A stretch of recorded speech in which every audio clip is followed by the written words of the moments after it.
Hey guys, I know it's been a minute since my last video. Many of you know this, but the last couple of months have been super crazy for me with work and with projects and trips and all this stuff that I've had planned, and just like last minute things as well. But last weekend was actually the first one in a long time where things started to slow down, and so I'm trying to get back into the swing of things, and then what happens? I end up in the hospital. I'm gonna get into that. Give me a like while the intro plays.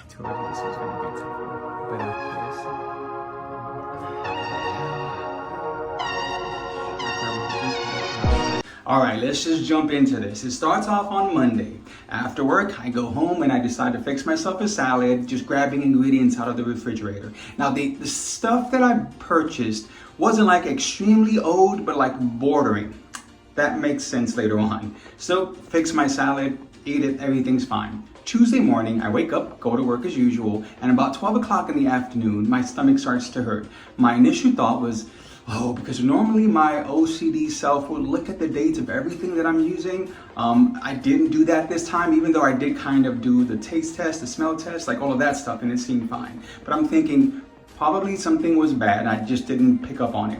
So that's what it is. But as the day continues on, the pain is getting so sharp, so intense, like really one of the biggest pains I had ever experienced in my life. And it's dead center in my stomach, and the whole stomach was in pain. So it really got to the point to where I would, say I have to go use the restroom, and I would go upstairs and lock myself in the stall just so that I could bend over in pain. That's how excruciating it was. And really thinking like, man, I was just hoping for 3 o'clock to come around so I could leave.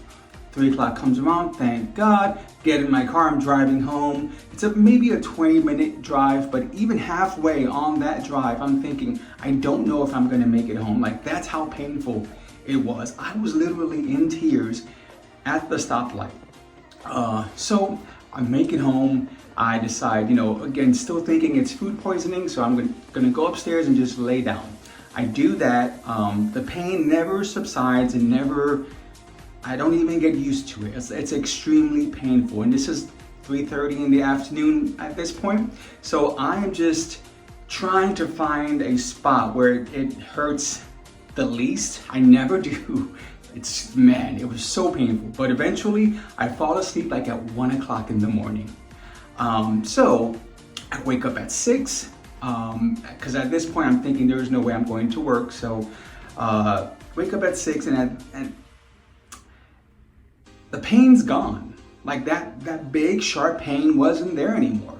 But I did notice that like on the lower right hand side of my stomach was this dull pain.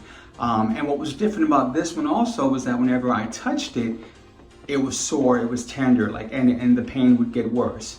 So the reason why I wanted to make this video, not just to update you about what's been going on with me, but also there is a lesson. And the lesson that I know for myself is that I've always kind of been like that man up kind of person, and some of y'all know this already, but like I don't like to show weakness, especially when it comes to physical stuff. Like that's not been my thing. I always hide, and I think I'm gonna post another video. Hopefully there's enough there to where I can post it. It's kind of gonna go into that a little bit more too, but that's just kind of the way that I've always been.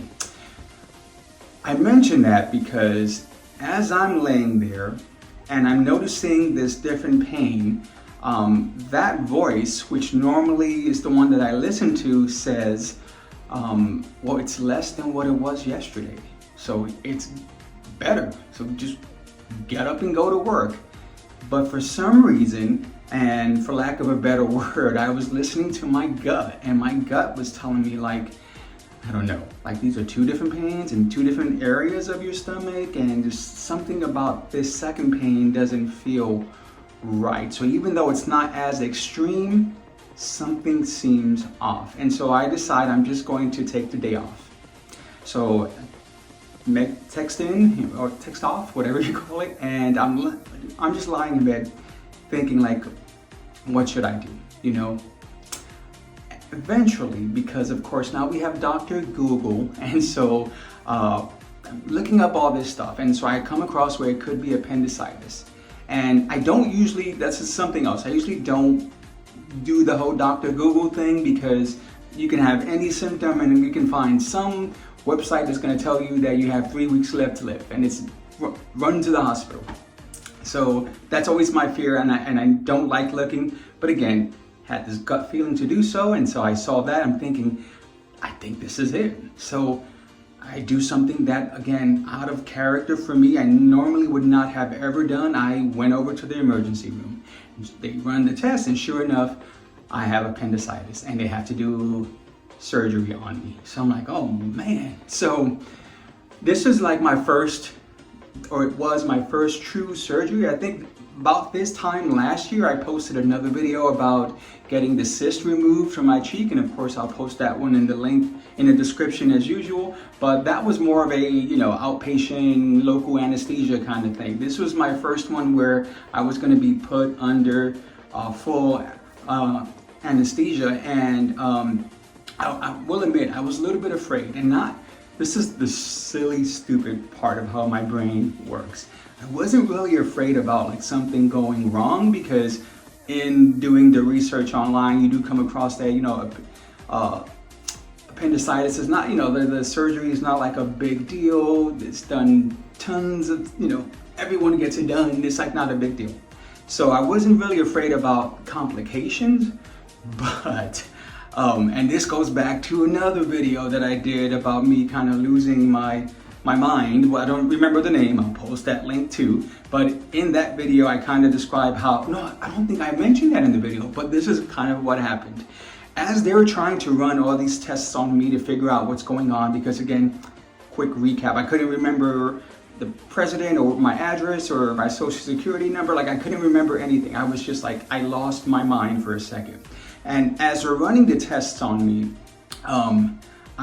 of course, I was told this later on because I don't remember any of this, but apparently I didn't want to do anything, and I was kind of being a little bit of a jerk to the nurses. And so they, to give me the MRI, they actually had to give me large doses of morphine to calm me down so they could get these tests done, because I was not a willing participant. I was told after, like, oh my gosh, you were acting like extra. And so of course I felt horrible. I apologized to the nurses, and they said they were used to it. But that is what's in the back of my head. I'm thinking like, oh my gosh, because that's been a fear of mine. If I were ever under anesthesia, am I going to say something? Because you see videos about this online of people saying the most crazy, random stuff, hurtful, painful things. I've seen that too. And so I know how my brain works. I know about these thoughts, and we all have these little thoughts in our brains that we kind of keep locked away from the rest of society. I know I have those thoughts too, and thinking like, what if I say something, So that was I honestly was super afraid that I was going to say something like that. And these are like little silly things that previously have kept me away just from doing normal things to make sure that I'm in the best health that I can possibly be in. It's ridiculous looking back now, but there were times where I would talk myself out of things, just thinking about that. Oh, but what about the anesthesia? Silly, but hey, it is what it is. So that was my fear that I had. My plan instead was that while I'm just laying in the pre-op waiting for the anesthesiologist, I was just going to be as happy as possible, thinking maybe if I'm just up and chipper, then that'll remain. And so that's what I did. They do the surgery. I'm knocked out. As I'm coming to, I remember me making a joke about Papa Smurf. And I won't get into the details because there's a reason why I specifically made a joke about Papa Smurf, but I won't bore you with that. But I'm saying, where's Papa Smurf? And all of the nurses are cracking up, like, oh my gosh, dude, you are so funny. And that's, as I'm coming to, like that's my introduction back into the world. And they're talking about me. I can hear them, not just my nurses, but the other nurses on the other side of the room just saying, oh, what a freaking comedian. And I was like, oh my gosh, thank you. I was so happy that the opposite actually happened, because when the nurses did come by, they're like, we have never had anyone come out of anesthesia. Like, we're just cracking up jokes. Like, it was nonstop. I'm like, whew, sweet. So yeah, the surgery went fine. Just in case of any of you are gonna have the same surgery and you're kind of wondering how it works, for me, I didn't have the full, it's kind of weird, but they have robots that kind of do it now. And so my appendix was on the right hand side, but they actually go in through the left hand side of your body. I'll post the image, of course, but they make 3 different incisions, and from that way they kind of puff up your body and go over to the appendix and just do what they need to do. So my appendix has been removed. I gotta admit, again, I don't know if I'm gonna be able to post anything else this week because I am highly medicated.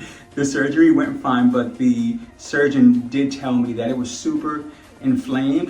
Someone of my age, like most people get it by 30. If you're gonna have it removed, it normally happens by 30. Of course, I'm a little bit older than that, so I was expecting for my recovery time to take a little bit longer than the average. And I mean, I feel fine. I'm in a lot of pain, and so again, I am highly medicated, and so hopefully this video is coming out okay, because I don't really know. I'm gonna probably post it anyways, just because I would just want to check in with you guys and let y'all know that I'm okay. I wanted to make this video for, first off, if anyone else is gonna have this surgery, for there to be at least this resource of someone to say that it wasn't a big deal. There was no reason for me to be afraid. Everyone was super professional, but super quick. I think it was like an hour.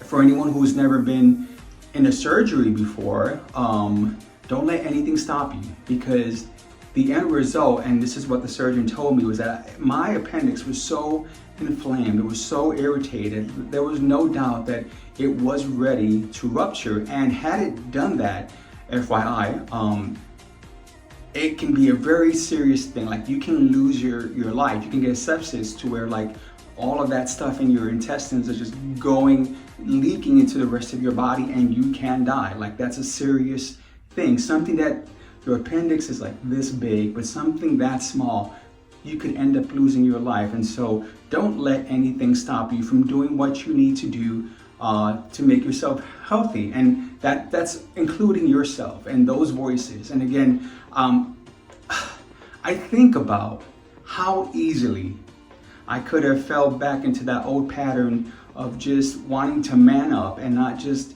going to the ER and just, whatever, even if it wasn't that, just making sure that it wasn't anything bad because I'm a man, or because I don't want to waste time, like whatever reason I would give myself, and the outcome would have been that it would have ruptured, and it would have been a lot worse.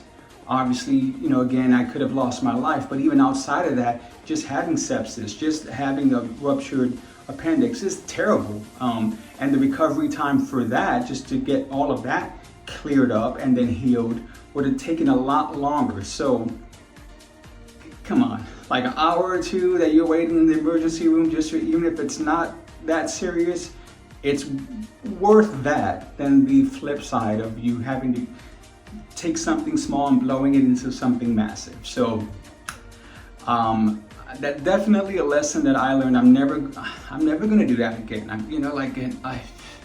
I put so much, think about most of my life, and I put so much energy into when talking about being healthy, to being muscular, or being jogging or lifting weights, or eating a certain way, but it's everything. Just recently for me, my journey has taken me into being mentally healthy. But now also it's thinking about the maintenance of it and how that should be important. And I need to focus on the maintenance because I am getting up there in age and things are gonna start happening. And so, that's my lesson for me. It's just to lean into not being afraid, not putting things off, not making excuses, because when the end result is that you're going to be the healthiest version of you that you could possibly be, that's a no-brainer, right? So that's my story. That's where I've been most of last week, and again, hopefully I'll post it today. It's Sunday right now. I'm feeling the best that I have this week, and I will continue to feel better. A like would be great, subscribe would be even better, but most importantly, just let me know. If you had your own kind of journey that you had to go through with just putting yourself first, health-wise, or maybe it didn't go well, maybe you didn't listen to that gut feeling, I'd love to read about any of it. Bye.